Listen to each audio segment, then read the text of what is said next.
Muy buenas tardes a todos los hermanos que han dispuesto su tiempo para poder conectarnos para seguir al calor de la palabra de Dios. La verdad es que es de largo aliento este estudio, no sabemos si algún día lo vamos a terminar, pero ya vamos avanzando en el capítulo 2, verso 10. Lo que comenzó hace 2 meses atrás con el pequeño grupo de los hermanos de Calama, pretendemos, con la ayuda del Señor, con los que tengan la perseverancia y paciencia, llegar hasta el final. Quiera Dios que lo podamos terminar y así poder sacar provecho todos nosotros, de lo que siempre la palabra tiene reservado para nuestro bien espiritual. Estamos en uno de los versos, en una de las porciones más hermosas de la palabra que damos el lunes pasado, con ese sabor, con esa impresión del gran honor, de la gran gloria y exaltación que el Señor Jesús ha experimentado de parte de su Dios y Padre. Hemos pasado ya todo el valle de humillación, de sufrimiento, hasta lo indecible que el Señor experimentó por nosotros. El hilo del pensamiento que Pablo está siguiendo y que no debemos olvidar es que Él nos está poniendo frente a nosotros, como ya lo hemos visto, el ejemplo grande, supremo del Señor en su actitud de humildad, en su mentalidad de humildad y también en su mentalidad sacrificial. Ciertamente todos hemos quedado muy pequeños frente al ejemplo tan grande del Señor. Pero el apóstol nos va a enseñar en el capítulo 2, aparte del ejemplo supremo del Señor, 3 ejemplos más, que lo vamos a ver en el futuro, de que efectivamente nosotros podemos, en la medida que obedezcamos la palabra de Dios, ese haya pues en vosotros, que realmente es una orden, es un mandamiento del Señor, es un imperativo de la palabra de Dios, a la cual debemos rendirnos, y qué mejor, ¿no es cierto?, que rendirnos para seguir el ejemplo del Señor. En la medida que nosotros sigamos ese ejemplo, el apóstol nos ha venido diciendo que todas aquellas cosas negativas como la vanagloria, la contienda, la envidia, serán echados fuera de tal manera que efectivamente en la comunión entre los hermanos va a haber una plenitud, van a rebosar esos ingredientes hermosos que mencionó al principio del capítulo y que no debemos olvidar, que son la consolación en Cristo, el consuelo de amor, la comunión del Espíritu, el afecto entrañable, la misericordia y el afecto entrañable. Esos 5 ingredientes que dijimos, que los comparamos a las tablas del tabernáculo, que sostienen, ¿no es cierto?, que ponen de pie las tablas del tabernáculo, que hacen que estén afiatadas, unidas y no se desplomen. Uno de esos vínculos es el Espíritu Santo, que atraviesa todas las tablas del tabernáculo invisiblemente. Por eso el apóstol Pablo quizás puso la comunión del Espíritu allí en medio de esos 5 ingredientes. Eso es lo que el apóstol nos ha exhortado, a que efectivamente la unidad, lo que él llama un mismo amor, un mismo sentir, una misma cosa o un mismo propósito, se manifiesten plenamente, que rebosen, como cuando el balde está debajo del grifo, debajo de la llave, rebosen. Completad mi gozo, ha dicho el apóstol Pablo. Y Pablo sabe perfectamente que en nuestros corazones todavía hay manifestaciones del viejo hombre, no sujetos al Espíritu, que pueden echar a perder esto, como las moscas en la leche, como las moscas en el perfume, que pueden echar a perder o provocar dificultades en el ámbito de la comunión entre los hermanos. Y para mostrarnos el ejemplo positivo, grandioso, ha dedicado varios versículos. Toda la porción desde el verso 5 al verso 11 ha sido usada por el Espíritu Santo para que nosotros realmente nos impresionemos y ojalá que la palabra pueda impactar nuestros corazones de cuán apropiado es que nosotros, que nos decimos llamar cristianos, que no solamente somos salvos en el Señor, sino que decimos conocerle y amarle, realmente le expresemos, no tanto hacia afuera, que es muy importante por supuesto, sino también en la relación entre los creyentes. Vuelvo a decir entonces que el apóstol Pablo no se propuso hablarnos una doctrina acerca de la humillación y exaltación de Cristo. Brotó espontáneamente, como el poeta que va haciendo su composición y de repente siente una verdadera inspiración y salen las más hermosas notas que él jamás las podría haber fabricado. El Espíritu Santo puso en la pluma de Pablo, de esta manera realmente incidental y espontánea, una de las porciones más maravillosas de la palabra de Dios. Nosotros hemos sido testigos y hemos contemplado los pasos de la humillación del Señor. Él se despojó a sí mismo, un hecho que jamás vamos a comprender. Creo que ni siquiera en la gloria lo podremos entender, porque tendríamos que estar en la posición de Dios mismo para entender lo que significa que el Señor Jesús, teniendo las igualdades del Padre, haya tomado forma de siervo. Es un acto que vamos a adorar en la eternidad, de seguro, como lo vamos a ver más adelante. Pero para nuestro beneficio, lo que toca a nuestra parte de la redención, hemos sido testigos también de cómo el Señor se humilló a sí mismo. Y dice hasta la muerte y muerte de cruz. Y una de las grandes verdades que desprendimos es que nosotros los creyentes somos llamados, los hermanos somos llamados a dar la vida por los demás. Es la manera en que el apóstol Juan exalta el amor cristiano, en la imitación del Señor, al punto de decir que nosotros debemos amar a los hermanos y dar la vida por ellos. A veces se manifiestan expresiones en nuestro corazón que están lejos de ese amor absoluto, sacrificial por los hermanos. Pero Dios sabe perfectamente lo que hay en nuestros corazones. Por eso es que nos ha exhortado a que nos rindamos, seamos sujetos, dóciles a lo que el apóstol llama aquí el sentir de Cristo.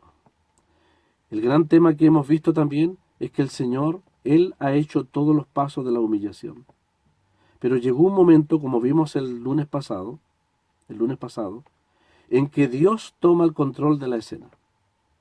Cuando ya no más humillación se podía hacer con el Señor comienza a obrar. Desde el mismo momento que ese cuerpo de tanto valor para los discípulos y para nosotros fue tomado, desde ese momento Dios tomó el control de la escena. Y de una manera abrupta, en un solo paso de exaltación, Dios exalta al Señor. Así como ha dicho el verso 9, lo vamos a leer, dice, por lo cual Dios también le exaltó hasta lo sumo, y le dio un nombre que es sobre todo nombre, para que en el nombre de Jesús se doble toda rodilla de los que están en los cielos, y en la tierra, y debajo de la tierra, y toda lengua confiese que Jesucristo es el Señor, para gloria de Dios Padre. La expresión Dios le exaltó hasta lo sumo es un paso realmente gigantesco de parte de Dios. Se eleva hacia el infinito. Parece traspasar todos los cielos, como dice allí en el mismo verso 10, para que en el nombre de Jesús se doble toda rodilla de los que están en los cielos.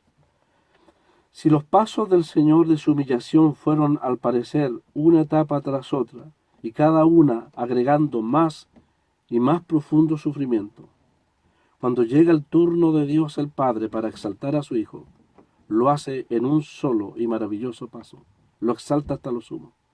Y desde esa altura, la palabra de Dios comienza a bajar no en humillación, sino en el hecho de hacer patente el reconocimiento de la posición, del honor que el nombre del Señor tiene y que tendrá que ser reconocido por todas las inteligencias que existen en el universo.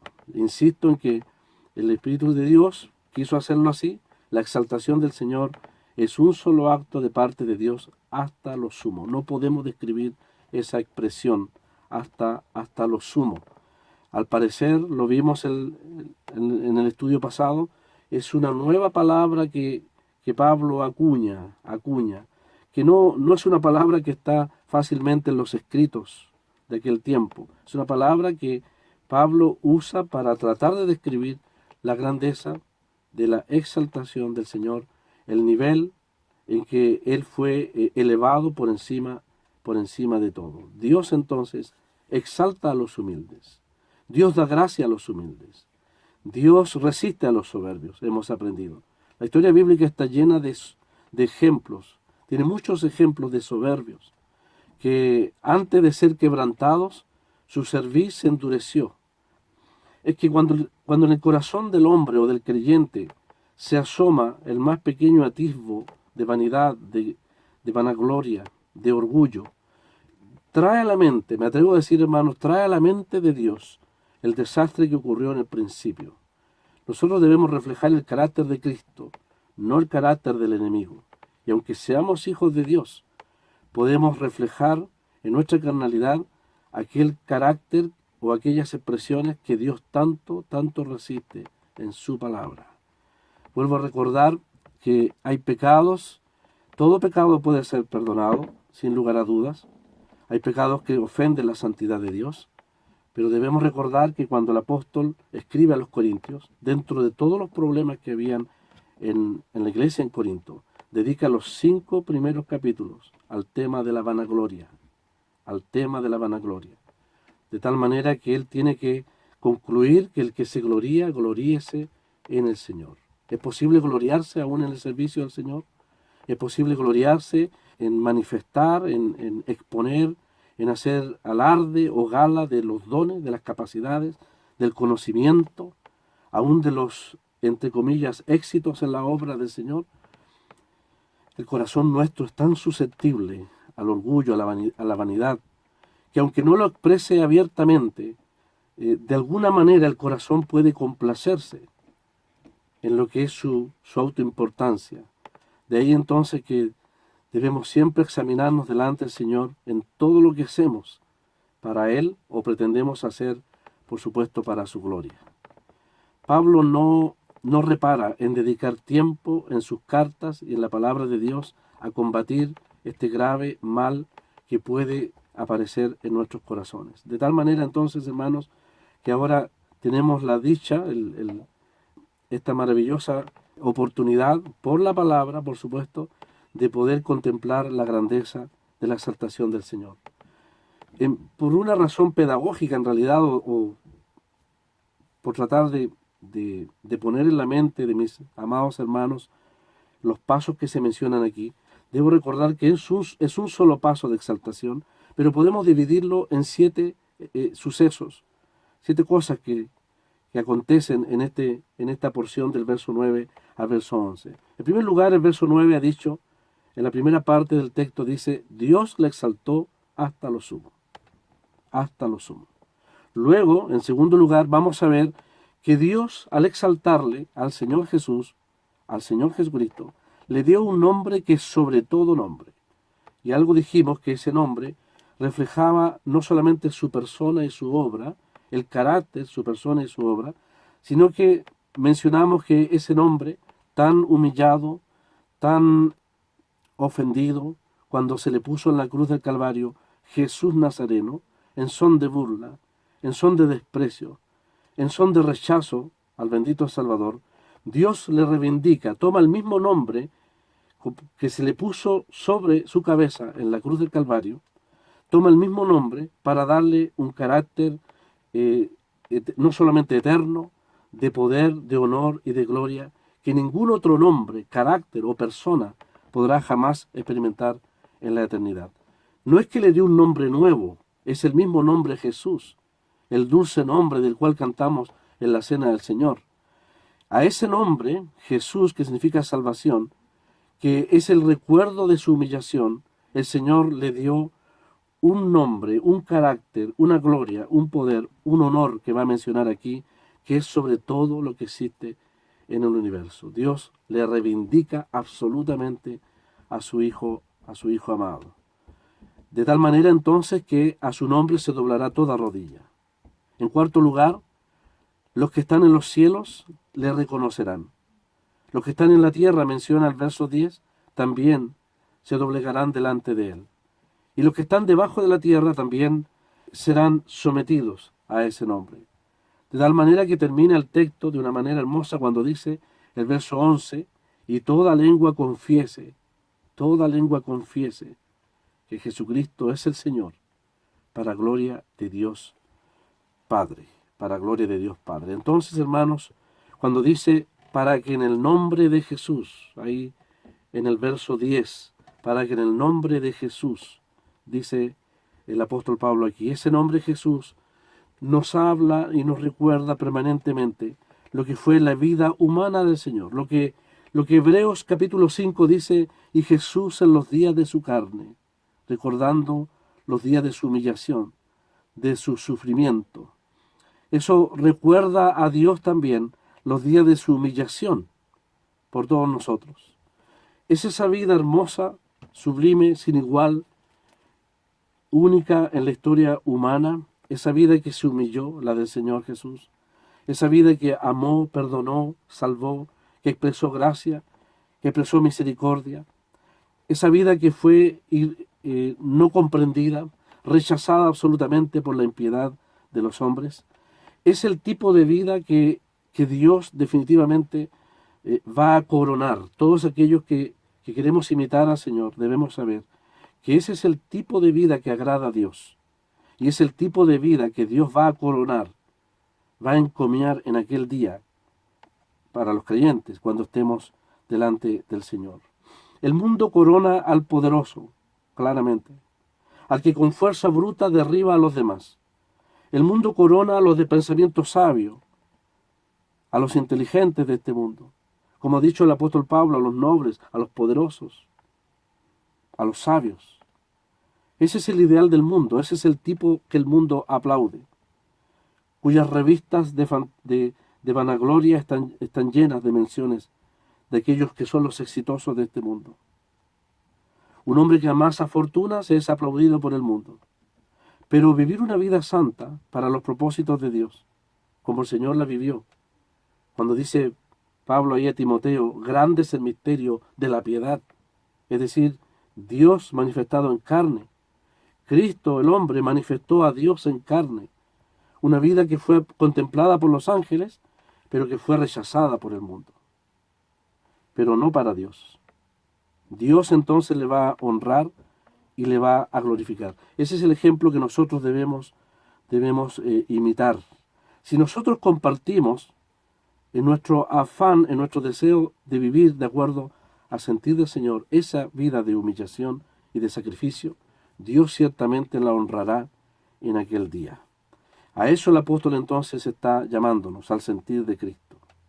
Nosotros los hermanos, los creyentes en Cristo, debemos siempre buscar como referente, como imitación hacia nosotros, a hombres y mujeres que imiten el sentir de Cristo.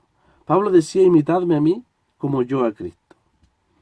Hay que tener mucho cuidado con el joven, y por qué no decirlo con nosotros también, cuando los jóvenes, yo me acuerdo cuando éramos jóvenes, muchos años atrás, donde el joven puede tender a imitar al cristiano poderoso, al cristiano virtuoso en cuanto a capacidades naturales, al cristiano exitoso, al líder talentoso, etcétera. El culto a la personalidad no debe existir jamás en el pueblo de Dios. El único referente debe ser imitar a aquellos que imitan a Cristo. Por eso la palabra de Dios dice que debemos asociarnos con los humildes, porque Cristo se asoció con los humildes. Es muy extraño cuando un creyente quiere solamente asociarse con los que pudiese tener alguna ventaja. Nosotros no somos llamados a estar en las ligas mayores. Nosotros no somos llamados a ningún tipo de élite en el pueblo de Dios. La palabra de Dios nos dice que debemos imitar a aquellos, a los que decían, a la casa de Jehová iremos, dice el salmista, con ellos yo me asocio. El Salmo 16 habla de David asociándose con aquellos, los santos, los verdaderamente excelentes en el pueblo de Dios. ¿Quiénes son los excelentes en el pueblo de Dios?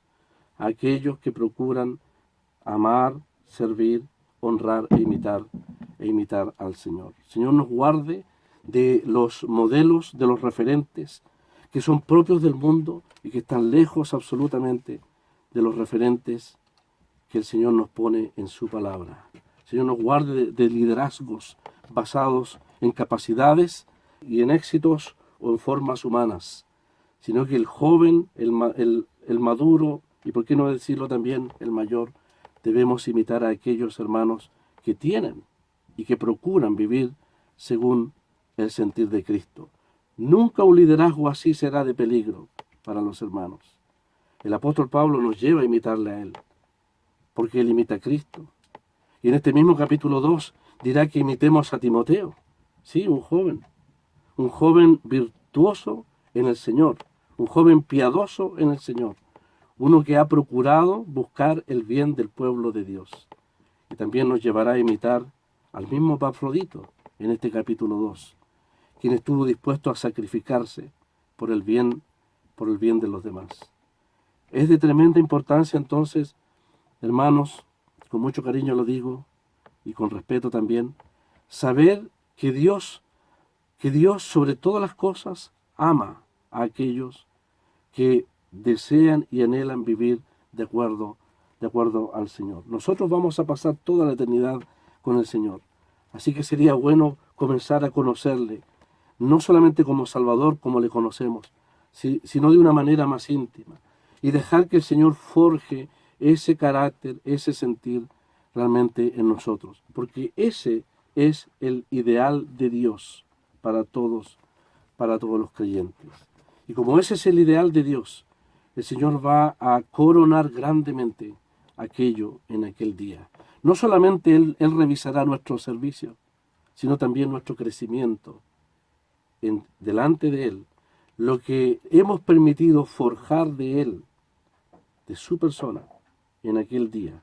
Porque eso es lo que va a permanecer por la eternidad. Eso es lo que va a permanecer por la eternidad.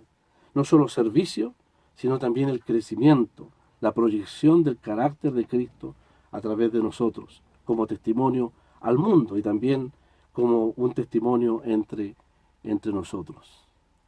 Vemos entonces, hermanos, que ahí del verso 10 al verso 11, el propósito de Dios ha sido exaltar al Señor sobre todos los seres, podríamos decirlo así, racionales que existen en el universo. Todas las inteligencias tendrán que en aquel día, en un día, reconocer la autoridad suprema del Señor. Hoy en día es conveniente para todo ser humano, sobre todo aquellos que no son salvos.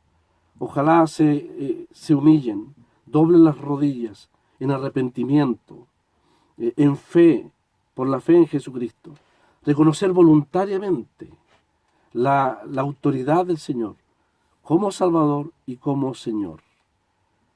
Tal como el Señor lo dice ahí en Mateo 28, toda potestad me es dada en los cielos y en la tierra. Pero llegará el día en que, aparte de los creyentes que voluntariamente nos hemos doblegado al amor de Cristo, le hemos contemplado en su infinito amor por nosotros en la cruz, y ese amor nos rindió, nos quebrantó. Esa obra en la cruz del Calvario fue la que nos ha dado una salvación tan grande. Doblamos, inclinamos nuestros corazones delante de Él para salvación. Pero lamentablemente habrá quienes lo quieran o no. En la eternidad futura llegará un día en que todos los seres humanos tendrán que doblar las rodillas delante del Señor. Así lo anuncia el apóstol Pablo de una manera tan solemne cuando dice, para que en el nombre de Jesús se doble toda rodilla. Aquí no hay excepción, salvos o no salvos, toda rodilla se doblará delante del Señor en aquel día. Y no hay duda que el apóstol está usando ese maravilloso texto que Isaías, 700 años antes, mencionó en Isaías 45, verso 23, dice, por mí mismo hice juramento. De mi boca salió palabra, dice el Señor. Palabra en justicia. No será revocada, dice, que a mí se doblará toda rodilla y jurará toda lengua. Esto lo dice Dios. Lo dice Jehová del Antiguo Testamento. Y Pablo atribuye al Señor dice, para que en el nombre de Jesús se doble toda rodilla. Aparte de ser un gran texto de la Biblia, es una tremenda confirmación nuevamente de la deidad del Señor, quien, cuando vimos su humillación, no solo es objeto de fe como el Señor, no solo comparte el alma en el creyente con Dios mismo, con el Padre, sino que además aquí es el objeto, es la persona ante la cual se doblará toda rodilla, aquí dice la palabra. Esa palabra doblar, doblegarse, significa reverenciarle, de corazón o no, será inclinarse delante de Él. El único verdadero Dios, Jesucristo, Dios hecho hombre. El carácter, el nombre que el Señor tendrá será realmente digno de adoración, de veneración, de temor en aquel día cuando Él se manifieste a todo el universo. Aparte entonces de tener una nueva prueba de la deidad del Señor, tenemos esta impresión tan maravillosa cuando el apóstol anticipa el día en que todos se doblarán su rodilla delante del Señor. Y entonces, a partir de esa expresión, el apóstol clasifica quiénes son los que doblarán la rodilla. Bueno, habrá seres espirituales en los cielos, habrá hombres en la tierra, y habrá hombres o almas y seres espirituales, dice, debajo de la tierra. En primer lugar dice se doble toda rodilla de los que están en los cielos. En los cielos. Aquí la expresión está en plural. Abarca todo lo que nuestra vista y más allá de lo que nuestra vista no pueda ver. Abarca infinitamente más allá de todo lo que los hombres con sus equipos tecnológicos puedan ver. El universo es inmensamente grande. No habría historia humana, no alcanza la historia humana para poder siquiera tratar de llegar a los confines del universo. Pero aquí la palabra de Dios nos dice que todos los cielos, todos los que están en los cielos, esto involucra a los ángeles, esto involucra a los seres creados por el Señor, los serafines. No sé cuántos arcángeles hay, por lo menos conocemos uno, que es Gabriel, que también doblará su rodilla delante del Señor. El arcángel Miguel, y otros seres inteligentes creados por el Señor, a quienes Él soberanamente les ha dado grande autoridad. Todos ellos se inclinarán delante del Señor. Habrán potestades y principados. Es sorprendente, hermanos, que en el cielo no hay caos. En el mundo espiritual que nosotros no podemos ver, no hay un caos, hay un orden. Aún en el mundo satánico hay principados y potestades que pululan en medio del aire, como dice Efesios capítulo 2. Habla del príncipe de la potestad del aire. Si la escritura aquí se refiere al ámbito donde domina el poder satánico, todos ellos se doblegarán. Si se refiere a los cielos estelares, si hay conciencias, si hay existencias en los cielos estelares, espirituales, creados por el Señor, todos se doblegarán.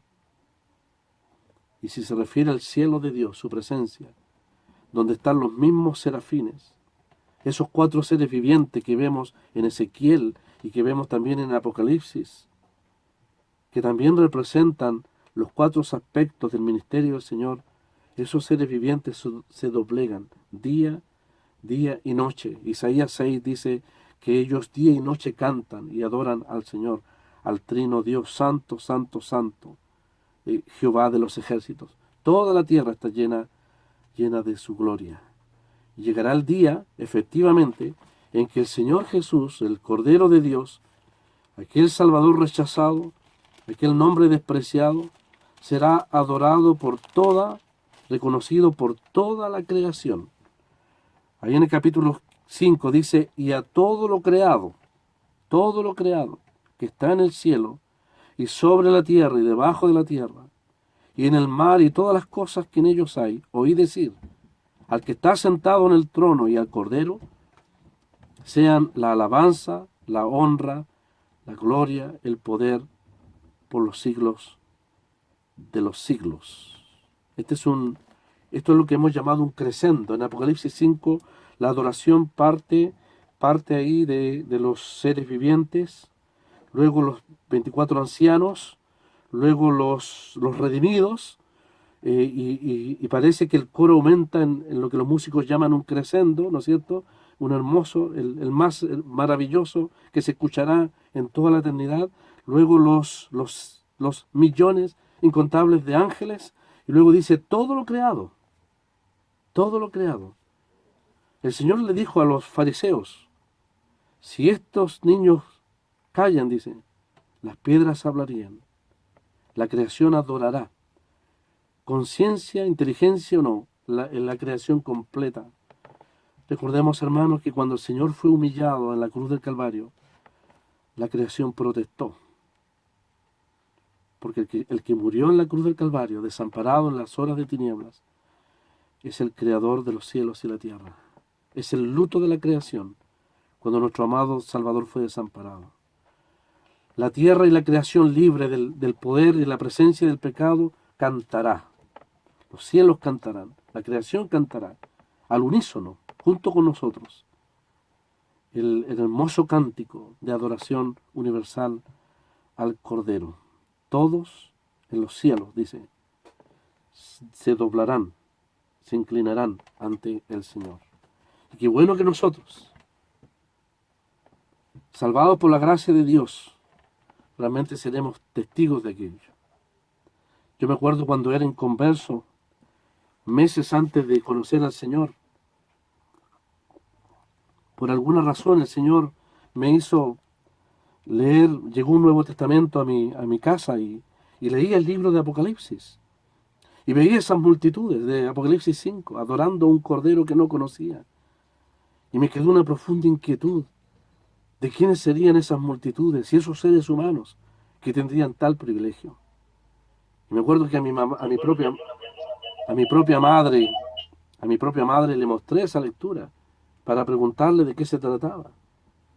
Y mi madre en las tinieblas, en la brujería, en la ciencia oculta, en un hogar absolutamente lejos de Dios, no supo darme la respuesta. Al año siguiente, la gracia de Dios, creo que a los meses siguientes, la gracia de Dios nos alcanzó. Y uno de los descubrimientos más hermosos que tuve es saber que yo iba a ser parte de esa adoración universal, que para mí era tan lejana y tan extraña. Fueron las primeras luces que el Señor dio de mi profunda necesidad de salvación. Ahora doy gracias al Señor, como todos nosotros los creyentes, de que un día seremos testigos presenciales, activos, de esa adoración que el Señor merece, y ante la cual ciertamente tendremos el privilegio de doblarnos en adoración y gratitud. Dice ahí la palabra al Cordero que fue inmolado. Fue inmolado. Pero también llegará el día solemne, aún para aquellos que no son salvos. Yo no sé si hay alguna persona que no tiene a Cristo como Salvador personal, pero la palabra de Dios dice aquí que se doblarán las rodillas de todos los que están en la tierra. Esto es todo el globo terráqueo. Llegará el día en que todas las naciones, salvadas o no, tendrán que humillarse delante del Señor. No significa que todos serán salvos. Los hermanos sabemos por las profecías bíblicas que esas generaciones que se reproduzcan durante los 1000 años del mejor gobierno que el Señor tendrá sobre la tierra, esas generaciones estarán bajo la sumisión de la vara de hierro, según el Salmo 2. El Señor gobernará con vara de hierro, con justicia, con prosperidad nunca vista antes. Pero las naciones estarán sometidas, sí. Sabemos que muchos también se convertirán al Señor. ¿Por qué no? Porque se predicará el Evangelio. Y la iglesia tendrá una parte activa, importantísima. Los creyentes salvados tendremos 1000 años de servicio al Señor para proclamar y anunciar las verdades, las maravillas del Señor a aquellas naciones. Como dice el Salmo 22, a pueblo no nacido aún, se anunciará que Él hizo esto. Eso significa que Él consumó esto, es decir, la obra de la salvación. Pero sabemos por la historia bíblica que millones de personas se rebelarán en contra de los propósitos de Dios. Pero aún así, cuando toda la historia termine y todo lo creado sea destruido, según lo que dice Pedro en su carta, en su segunda carta, llegará el día en que los seres humanos tendrán que comparecer delante del tribunal del gran trono blanco. Ese gran trono blanco que está al final de la Biblia. Dice la palabra que todos los muertos, grandes y pequeños, estarán de pie delante de Dios. Y un antiguo dibujante que dibujó las dispensaciones los representó de una manera muy triste y solemne. Todos los seres humanos con la cabeza hacia abajo, nadie en rebeldía, nadie en soberbia, porque están delante del juez de toda la tierra. Todos inclinarán la cabeza en humillación, no para salvación, en reconocimiento de la grandeza y de la gloria del Señor. Él se humilló en la cruz e inclinó su cabeza para salvar a todos. Pero en el gran trono blanco todos inclinarán la cabeza delante de aquel que rechazaron.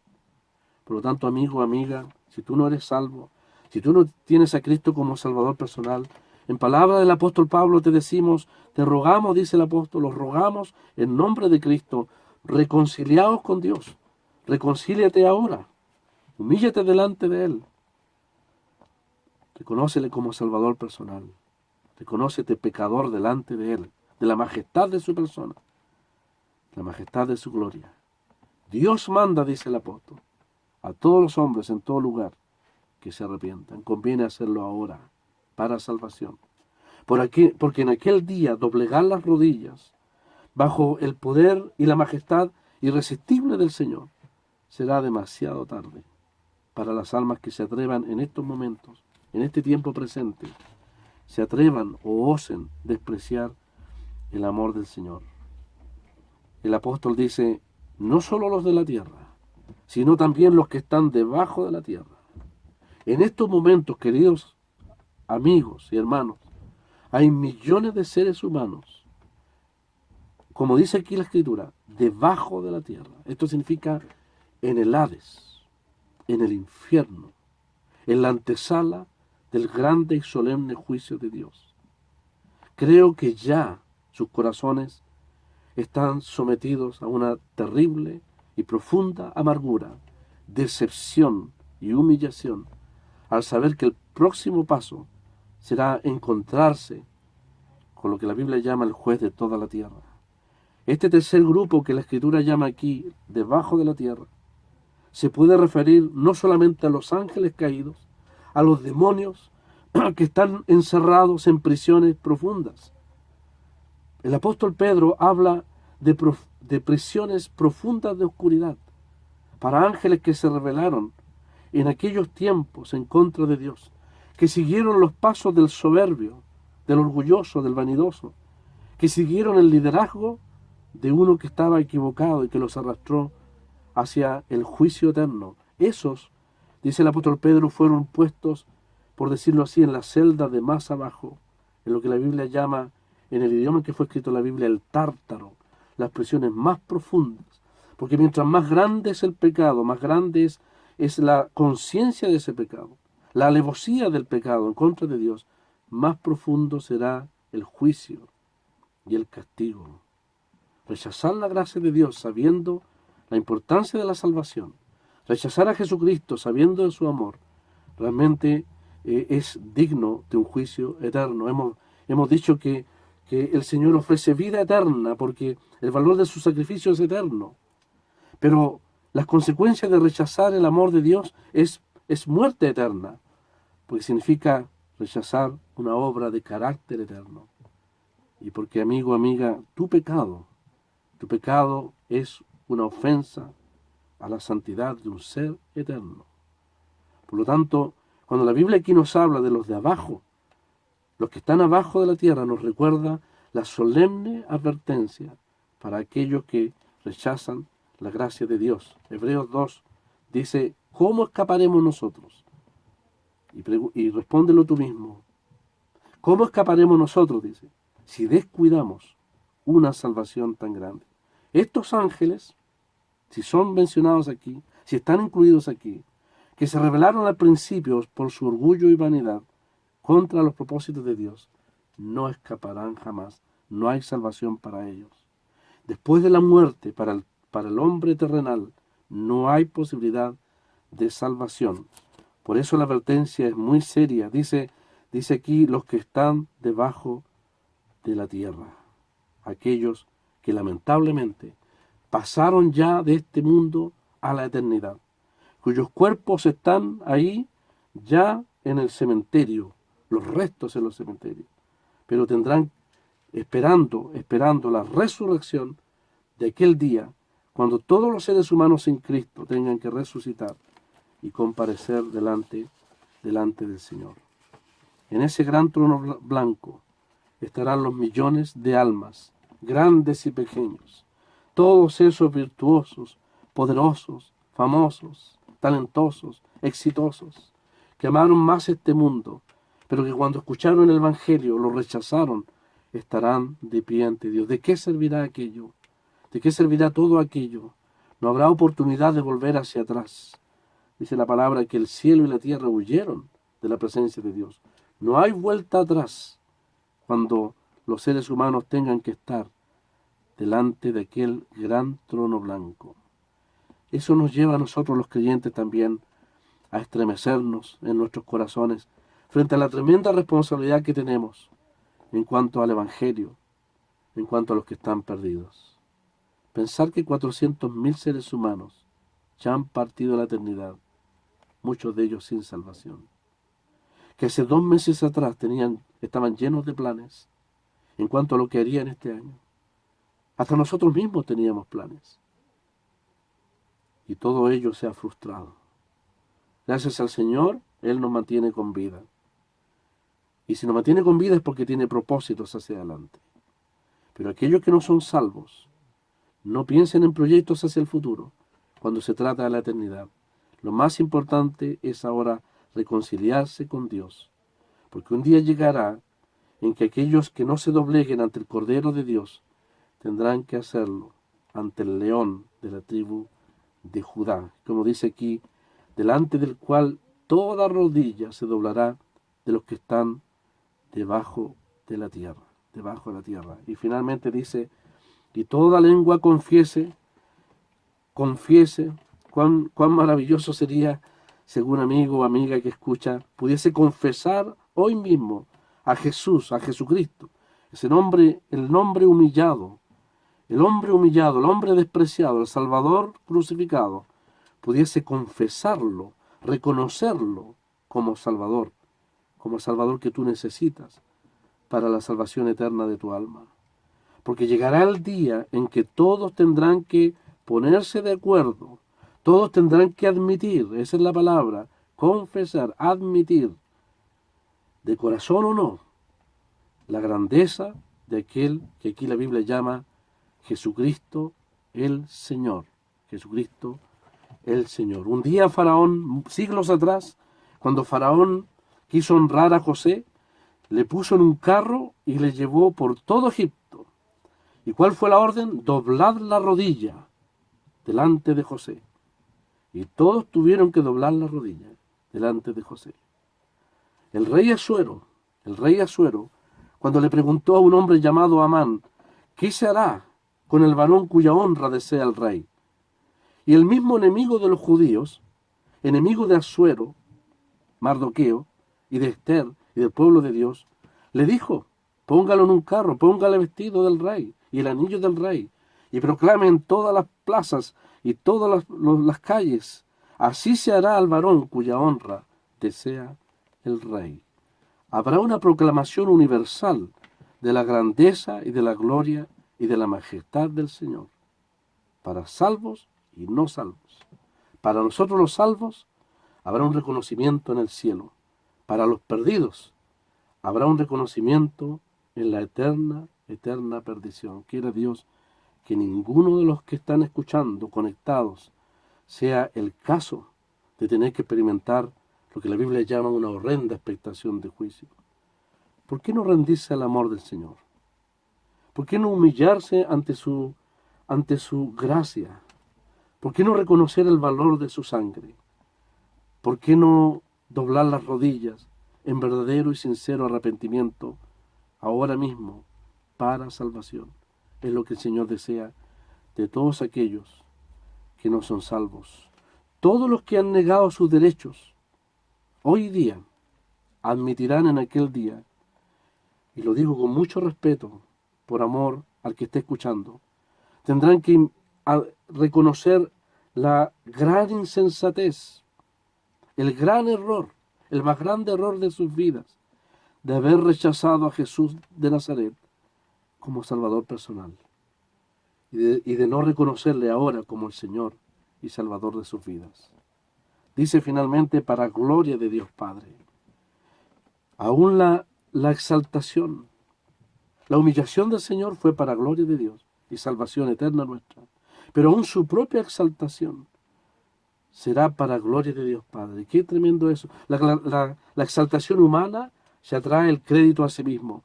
La exaltación del Señor será para gloria de Dios Padre. Todavía en la gloria de la eternidad, de la grandeza de su persona, de la alta posición que Cristo tiene, en la eternidad Dios será siendo glorificado.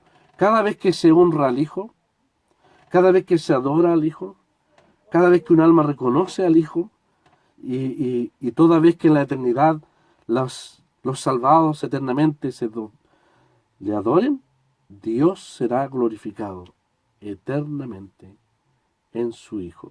Es lo más grande, es el más grande deseo del Padre, porque la voluntad de Dios Padre es que honren, dice su palabra, a su Hijo. Ya lo dijo David por allá 1000 años antes. Para nosotros serían prácticamente, hermanos, 3000 años.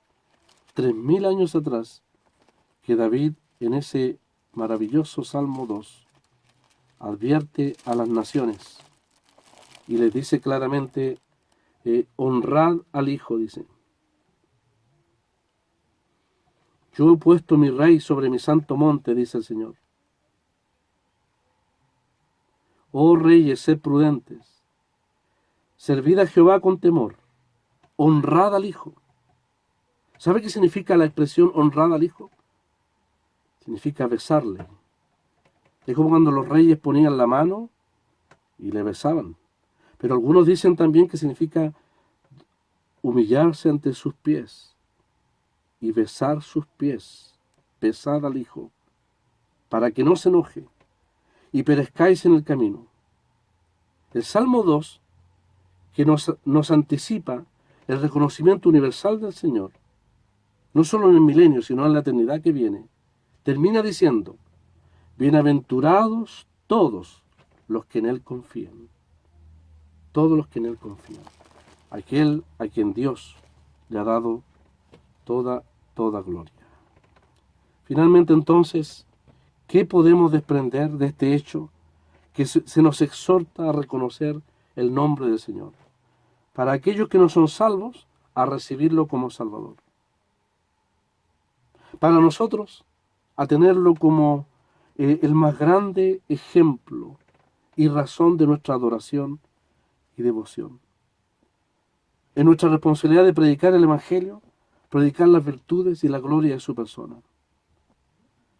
A nunca más usar, y no lo digo como imposición, sino como sugerencia, a nunca más usar livianamente, con demasiada familiaridad, el nombre de Jesús, sino que debemos siempre reverenciar su nombre como nuestro Señor Jesucristo. Jesús es el hombre humillado que murió por nosotros, pero Dios le ha dado un nombre para que todos nosotros le llamemos nuestro Señor Jesucristo. Nuestro Señor Jesucristo. Y para que toda boca le confiese como Salvador y Señor. Porque finalmente, como hemos dicho, el día llegará cuando toda la conciencia, toda existencia humana, celestial, espiritual y terrenal, se doblegará delante de Él. Quiera Dios que nosotros realmente que somos cristianos, salvados por la gracia de Dios, le expresemos, le honremos dejando que su señorío se manifieste realmente en nuestras vidas ahora, en este tiempo presente. Vamos a seguir, hermanos, entonces.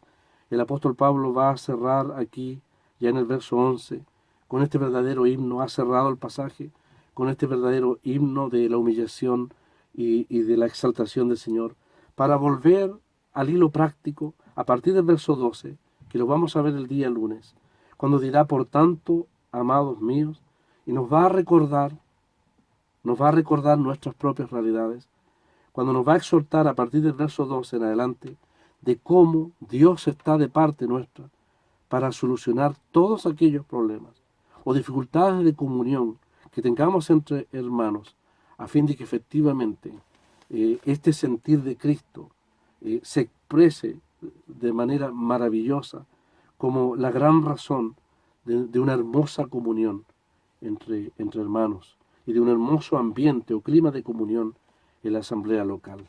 Pablo nos ha llevado entonces, sin quererlo, a las profundidades de su humillación, a las grandezas de la gloria del Señor. Pero ahora, hermano, tenemos que afrontar del verso 12 en adelante las realidades de nuestras debilidades, y cómo el Señor nos va a dar las instrucciones para que sepamos arreglar dificultades, problemas, desacuerdos, aún entre aquellos que hemos sido tan privilegiados de conocer a tan excelsa y gloriosa persona como lo es nuestro Salvador. Que el Señor bendiga su palabra.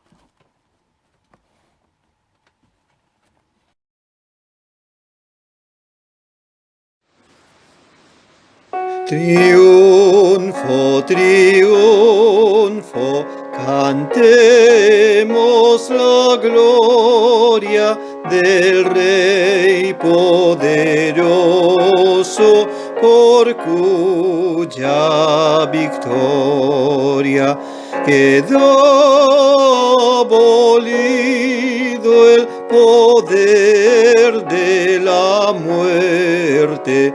El fuerte vencido por uno más fuerte, Jesús vencedor y vencido Satán. El crucificado, por Dios coronado, Señor glorioso, será proclamado. Darándole honores, dominio y grandeza los siglos futuros, eterna realeza de que ya es digno y muy pronto tendrá.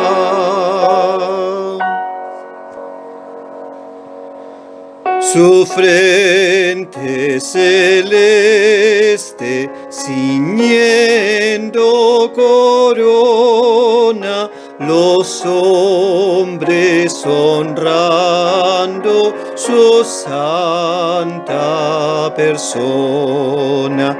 El cetro terrestre en breve empuñando, en paz le veremos, cual rey dominando en cielos y tierra el reino de Dios.